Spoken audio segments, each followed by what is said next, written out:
নমস্কার, দেখছেন talk to Bangla. আমি অভিষেক রয়েছে আপনাদের সাথে। এই মুহূর্তে যে খবর নিয়ে উপস্থিত হয়েছি, টান টান উত্তেজনাময় 4টে ঘন্টা গতকাল রাত্রিবেলা আপনারা অনেকেই হয়তো দেখতে পেয়েছেন এবং অনেকেই হয়তো দেখেননি, কিন্তু একদম সরাসরি Sakhawat Memorial government girls high school, সেখানে ভবানীপুর কেন্দ্রের কাউন্টিং সেকশনটা করা হয়েছে এবং সেখানে স্ট্রং রুমে হঠাৎ করে চলে গিয়েছিলেন রাজ্যের মুখ্যমন্ত্রী মমতা ব্যানার্জি এবং তিনি গিয়ে প্রায় 8টা 15 থেকে 12টা 15 সময় রাত্রিবেলা বেরোন। এবং অবশ্যই গুরুত্বপূর্ণ প্রেক্ষাপট, তার কারণ একটি রাজ্যের মুখ্যমন্ত্রী তিনি নিজে যেখানে ক্যান্ডিডেট, কিন্তু তিনি নিজে কোনো মতেই কিন্তু সতর্কতা হারাচ্ছেন না। তিনি সম্পূর্ণভাবে স্ট্রং রুম পাহারা দেওয়ার জন্য গিয়েছিলেন এবং তিনি সেখান থেকে বেরিয়ে রীতিমতন বলেছেন যে কোনোভাবে একটা গাফিলতির অভিযোগ উঠছিল, তাই জন্য আমি দেখতে এসেছি, ক্যান্ডিডেট হিসেবে আমি দেখতে আসতেই পারি। সম্পূর্ণটা বিস্তারিত ব্যাখ্যা করে বলবো। এই মুহূর্তে রাজনৈতিকভাবে অত্যন্ত একটা উত্তপ্ত পরিস্থিতি পশ্চিমবঙ্গের রাজনীতিকে কেন্দ্র করে চলছে এবং মুখ্যমন্ত্রী বিভিন্ন প্রশ্ন তুলেছেন গতকাল। সম্পূর্ণটা আপনাদের সামনে রাখবো। তার আগে অবশ্যই টক টু বাংলা ইউটিউব চ্যানেলটিকে সাবস্ক্রাইব করুন, এই ভিডিও দেখুন শেষ অবধি স্কিপ না করে। আপনারা জানেন 2 দফায় পশ্চিমবঙ্গের ভোট হয়ে গিয়েছে 29 তারিখ, কিন্তু তারপর থেকেই বিভিন্ন জায়গা থেকে স্ট্রং রুম সামলানোর জন্য আমরা দেখতে পাচ্ছিলাম তৃণমূল কংগ্রেসের মধ্যে থেকে এবং ভারতীয় জনতা পার্টির মধ্যে থেকে কিন্তু বার্তা আসছিল এবং মুখ্যমন্ত্রী মমতা ব্যানার্জি নিজে একদম ভিডিও বার্তা দিয়ে বলেন যে তার যে ক্যান্ডিডেটরা রয়েছে তারা যাতে কোনো মতেই স্ট্রং রুম ছেড়ে না যান, কোনো অবস্থাতেই না যান। এবং সেই জায়গা থেকে তিনি গতকাল আমরা দেখতে পাই যে এআইটিসি অর্থাৎ অল ইন্ডিয়া তৃণমূল কংগ্রেস তাদের এক্স হ্যান্ডেল থেকে একটি ভিডিও শেয়ার করেছে। সেখানে প্রচুর লোকজনকে দেখা গিয়েছে যারা স্ট্রং রুমের মধ্যে ঢুকে গিয়েছিল এবং সেখানে কেন এত লোকের জমায়েত হবে, এইটা ছিল গুরুত্বপূর্ণ একটা প্রশ্ন। এবং সেখান থেকে এই মুহূর্তে যে মূল প্রেক্ষাপটটা তৈরি হয়েছে, শশী পাজা এবং কুণাল ঘোষ, তারা আপনারা জানেন যে শ্যামপুকুরের ক্যান্ডিডেট শশী পাজা এবং বেলেঘাটার ক্যান্ডিডেট কুণাল ঘোষ, তারা দুজনে একদম সরাসরি নেতাজি ইন্ডোর স্টেডিয়াম সেখানে তার বাইরে রীতিমতন ধর্নায় পর্যন্ত বসে পড়েন। এবং অন্যদিকে আমরা দেখতে পাই যে ম্যানিপুলেশনের ভয় না থাকলে আমি এখানে এত রাতে আসতাম না বলে রাজ্যের মুখ্যমন্ত্রী Sakhawat Memorial government girls high School Lord সিনার রোডে যেটা অবস্থিত সেখানে পৌঁছে যান এবং স্ট্রং রুমে তিনি 4 ঘন্টা রীতিমতন ভেতরে কাটান। বাইরে এসে সাংবাদিকদের অ্যাড্রেস করে কি বললেন মমতা ব্যানার্জি আপনারা একদম তার মুখ থেকে শুনুন, তারপর আসছি এ নিয়ে আরো বিস্তারিত ব্যাখ্যা। हमारा जो ईवीएम मशीन है इधर में स्ट्रॉन्ग रूम है, तो आप लोगों को जानकारी है कि नेताजी इंडोर में सीसीटीवी पे हम पाए गया और बहुत सारे जगह में कि उधर में मैनिपुलेशन हो रहा है और बाहर का आदमी आके वो खुल रहा है, देख रहा है, पोस्टर गलत को इधर उधर कर रहा है। वो देखने का बाद मैंने जब सीसीटीवी देखा टीवी में, तो मैंने सोचा मैं भी तो देख के आऊं। तो पहले तो सेंट्रल फोर्सेस मेरे को एंटर ही करने नहीं देते थे। उसके बाद पूछा किसी से, बोला नहीं हमरा आपको जाने का हक है, बिकॉज वो लोग पहले किसी को अंदर में ही जाने नहीं देते। लेकिन as per our election rules, the candidate and election agent of any party is allowed up to the sealed room, not inside the sealed room but outside at the door of sealed room. तो पहले तो ये लोग मेरे को घुसने ही नहीं देते थे। उसके बाद उसको फोन किया, बट आरो किसी से परमिशन लेके आरो मेरे को घुसने दिया। और जो उन्होंने इतना टाइम तक थे भी, उन्होंने भी सब देखभाल करके हम वॉशरूम भी करने बोला। जो एजेंट लोग पूरा 24 घंटा रहेगा, देखो तो ह्यूमन बीइंग है ना। दूसरी बात यह है, देखो साइक्लोन हो रहा है तो बाहर में वो लोग बारिश में भीज रहा था। जो हमारा ऑफिशियल जो एजेंट जिसको परमिशन दिया गया रहने के लिए, तो इधर में होकर 3rd फ्लोर पे कैसे देखेगा।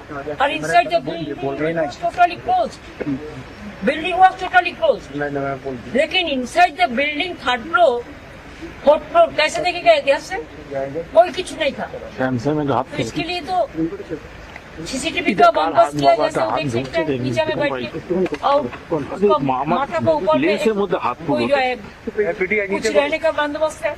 तो अभी तो बारंदा में बैठा दिया सब पार्टी के लिए। वो तो ह्यूमन बीइंग है ना, पॉलिटिक्स में रोज चलेगा, झगड़ा भी चलेगा, लेकिन हम तो ये नहीं चाहते हैं कि लोकतंत्र को वोट जबरदस्ती दखल किया जाए। इतना एट्रोसिटीज हुआ, इतना टॉर्चर हुआ, हमारा एजेंट को इतना अरेस्ट किया, इतना वन साइडेड हुआ, उसका बाद भी अगर ऐसा ईवीएम मशीन को लूट करने के लिए अगर काउंटिंग लूट करने के लिए कोई कोशिश करे तो हम जिंदगी मत एक करके लड़ेंगे और हम सब कैंडिडेट सब चीफ इलेक्शन एजेंट को जितना भी पार्टी है सबको बोलते हैं आपका हक है, आप देखभाल कीजिए, but don't quarrel, this is not the place for quarrel. Counting का डेट में होता है, एक साइड और एक पार्टी रहता है और एक साइड एक पार्टी रहते हैं और लोकतंत्र में चलता है, प्रेस भी एक साइड में रहते हैं, लेकिन ये तो ठीक नहीं है। हम आने से तुम स्लोगन शॉटिंग करेंगे तो हम बोले तो वो तो गुजरात से आया स्लोगन शॉटिंग करने के लिए, इधर का लोकल गुजराती नहीं जो फेसबुक में लाइव कर रहा था, मैंने देखा, मेरे को पास भेजा प्रेस। लेकिन आप बोलो हमारा कोई एरिया है, हम एक सेकंड में बोलेगा तो कॉलिंग सीलिंग से हम 10,000 लेके इधर में खड़ा कर देंगे, हमको बाहर से ले आने का जरूरत नहीं। আপনারা শুনলেন মমতা ব্যানার্জির মুখ থেকে কি বক্তব্য তার। এবার আপনাদেরকে বলি, এই মুহূর্তে সামগ্রিকভাবে তৃণমূল কংগ্রেসের পক্ষ থেকে একদম অভিযোগ করা হয়েছিল যে স্ট্রং রুম যেখানে ইভিএম রাখা হয়েছে, যেখানে মানুষ ভোট দিয়েছেন, সেই ইভিএম মেশিন গুলো যেখানে রাখা হয়েছে সেখানে প্রচুর লোকের সমাগম দেখা গিয়েছে সিসিটিভি ক্যামেরায়। তারা সেখানে কি করছিল তাই অল ইন্ডিয়া তৃণমূল কংগ্রেসকে নিশানা করে এবং মুখ্যমন্ত্রী এইভাবে যে রাত্রিবেলা চলে গিয়েছেন সেই জন্য ইলেকশন কমিশন অফ ইন্ডিয়া তাদের যে বাংলা শাখা তাদেরকে কিন্তু রাত্রিবেলা প্রেস কনফারেন্স পর্যন্ত করতে হয়। Chief election commissioner Manoj Agarwal রাত 11টা পর্যন্ত রীতিমতন প্রেস কনফারেন্স করেন এবং তারা সম্পূর্ণভাবে এই যে একদম অল ইন্ডিয়া তৃণমূল কংগ্রেস তাদের পক্ষ থেকে আনা ভিডিওটা সেটাকে সম্পূর্ণ ফেক বলেও কিন্তু উড়িয়ে দেন। তার কারণটা হচ্ছে তাদের বক্তব্য অনুযায়ী যে আমরা প্রত্যেকটা পলিটিক্যাল পার্টিকে মেল করেছিলাম যে পোস্টাল ব্যালট যেগুলো সেগুলোকে গোছানোর কাজ শুরু হবে এবং তাই জন্য স্ট্রং রুমে ঢুকতেই হবে। তো পোস্টাল ব্যালট গুলোকে গুছিয়ে আমাদের রাখতে হবে, তো তাই জন্য বিকেল 4টে নাগাদ গতকাল অবশ্যই স্ট্রং রুমে কিছু মানুষজন ঢুকেছিল, এটা ইলেকশন কমিশন অফ ইন্ডিয়া তারা বলছে।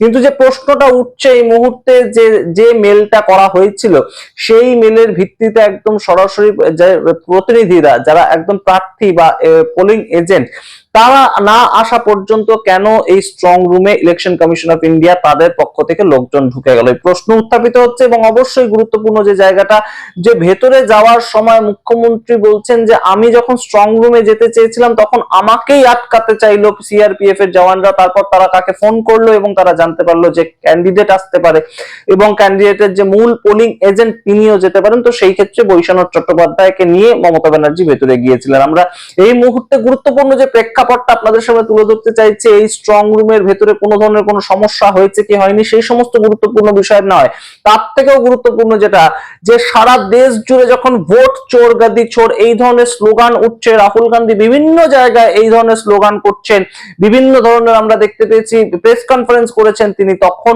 মূল যে জায়গাটা যে ভোট হয়ে যাওয়ার পর তার রেজাল্ট বেরিয়ে যাওয়ার পর আর কিছু করার থাকে না, মানুষ ভোট দিয়েছেন, তাদের একদম রায়টা বাক্সবন্দী হয়ে গিয়েছে, এখন স্ট্রং রুমে যাতে কোনো ধরনের কোনো অভিযোগ উঠলে সেখানে গিয়ে প্রার্থী নিজে দাঁড়াতে পারেন। এবং আপনারা ভাবুন যে রাজ্যের মুখ্যমন্ত্রী তিনি অন্য কোনো প্রতিনিধি পাঠাতেই পারতেন তৃণমূল কংগ্রেসের, তিনি ছুটে গেলেন সেখানে এবং 4 ঘন্টা সেখানে বসে রইলেন। এই যে জায়গাটা বিরোধিতা করার যে জায়গাটা, এটা কোথাও হয়তো একদম সারা ভারতবর্ষের কাছে মমতা ব্যানার্জি একটা জায়গা তৈরি করছেন যে কোনো মতেই বিভিন্ন রাজ্যের ক্ষেত্রে হরিয়ানা, দিল্লি, মহারাষ্ট্র, বিহার প্রত্যেকটা জায়গায় আমরা দেখতে পেয়েছি বিরোধীরা অভিযোগ তুলেছে যে ভোটে কারচুপি হয়েছে। এমন রিসেন্টলি একদম পারকালা প্রভাকর যিনি নির্মলা সীতারমণের স্বামী তিনি একদম বলেছেন যে চন্দ্রবাবু নাইডু তিনি পর্যন্ত ভোটে কারচুপি করে রীতিমতন মুখ্যমন্ত্রী হয়েছেন অন্ধ্রপ্রদেশে। কিন্তু সেই যে জায়গাগুলো অভিযোগ তোলা একরকম, আর অন্যদিকে একদম সরাসরি সেই ভোটের